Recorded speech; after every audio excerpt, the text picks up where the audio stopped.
Assalamualaikum warahmatullahi wabarakatuh. Perkenalkan, nama saya Tia Telfani Raffi. Saya berasal dari kelas 4C Prodi KPI.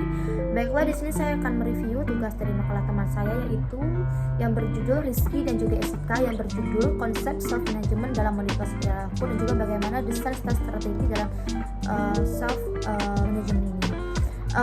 Di sini mereka membahas yang bertujuan untuk memberikan kita pemahaman apa sih self management itu dan bagaimana sih strategi yang dapat kita lakukan dalam melakukan self management untuk diri sendiri. Baiklah, di sini yang pertama mereka membahas mengenai pengertian dari self management. Self management adalah di mana konselor mengarahkan tingkah laku mereka sendiri dengan menggunakan satu strategi saja. Nah, dalam self management ini terdapat meliputi beberapa hal. Yang pertama itu ada pemantauan diri, yang kedua ada reinforcement yang positif, yang ketiga itu ada kontrak atau perjanjian terhadap diri sendiri, yang keempat yaitu pemantauan penguasaan terhadap rangsangan.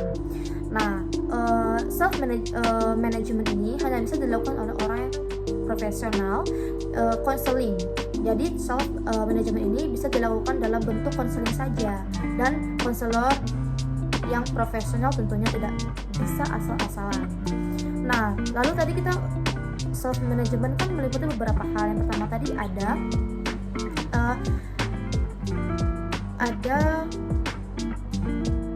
pemantauan diri. Nah, di mana nanti konselor diharapkan dapat memberikan kepada konseli sebuah catatan, dan di sana mereka dapat menjelaskan bagaimana diri mereka sendiri, perilaku yang mereka tunjukkan dalam lingkungan mereka. Nah, dalam selanjutnya itu setelah melakukan pemantauan diri, kita dapat melakukan reinforcement yang positif. Maksud dari reinforcement yang positif yaitu kita dapat memperkuat dan mempertegas perilaku atau diri individu tersebut. Jadi di sana nanti konselor dapat membantu konseli untuk memperkuat perilakunya melalui konsekuensi yang dirasai konselor itu mampu untuk melewatinya. Lalu yang ketiga itu tadi ada kontrak atau perjanjian terhadap diri sendiri. Nah, di sana nanti konselor dapat membuat perjanjian untuk konseli bagi konseli itu sendiri. Jadi ada beberapa hal nanti yang sekiranya hal-hal yang dinyatakan oleh konseli jika ia mampu dan itu harus dilakukan, tidak boleh dilanggar. Seperti kontrak terhadap orang lain, misalnya kontrak sama, tapi kontrak itu kan misalnya ada komitmen yang harus dijaga oleh konselor itu sendiri. Nah, lalu yang terakhir itu 4 yaitu penguasaan terhadap rangsangan, di mana nanti penataan kembali modifikasi perilaku yang dilakukan oleh konselor terhadap lingkungan mereka. Nah, tujuan dari self management itu yaitu untuk membantu konselor mengetahui dan memahami mengembangkan perilaku adaptif mereka, misalnya dalam menghilangkan perilaku tidak adaptif, perilaku yang buruk menjadi perilaku yang baik. Manfaatnya itu konselor dapat mengenali dirinya sendiri, bisa mengenal sejauh mana ia memahami dirinya sendiri. Dalam self management ini ada beberapa strategi yang dapat dilakukan oleh konselor pada proses pengaplikasian. Nah, yang pertama tadi self monitoring, sama mengontrol diri. Yang kedua ada stimulus kontrol atau pengendalian diri.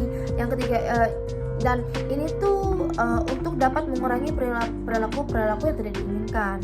Lalu ada self reward, misalnya digunakan pada sasaran suatu penguat ketika pelaksanaannya diikuti oleh respon yang ditargetkan. Lalu pada self reward ini misalnya itu penghargaan terhadap diri sendiri. Contohnya nih, misal kita memberikan penghargaan atau bentuk kasih sayang terhadap diri sendiri, membeli apa yang kita mau, contohnya makanan apa yang kita suka, menyenangkan kita sekali-sekali. Nah, itu kan kita bisa melihat bagaimana diri kita. Itu bisa menjadi salah satu langkah untuk melakukan self management. Nah, self management ini hanya bisa dilakukan oleh konselor. Dia hanya mempengaruhi konselor saja. Konselor sangat berperan besar. Biasanya kan konselor, tapi dalam self management ini yang berperan besar adalah konselor. Baiklah, itu saja yang dapat saya sampaikan. Sebelum itu saya akan menjelaskan kekurangan dalam makalah ini. Kekurangan dalam makalah ini, mereka tadi kurang menyebutkan contoh. Contoh yang saya sebutkan tadi adalah contoh dari diri saya sendiri, contoh yang saya buat. Nah, tapi dalam sudut contoh yang saya buat sejauh pemahaman saya ya. Tapi yang saya lihat dalam makalah itu masih kurang untuk contoh dari self management itu sendiri. Baiklah, itu saja yang dapat saya sampaikan. Jika saya ada salah kata, saya mohon maaf. Saya Wassalamualaikum warahmatullahi wabarakatuh.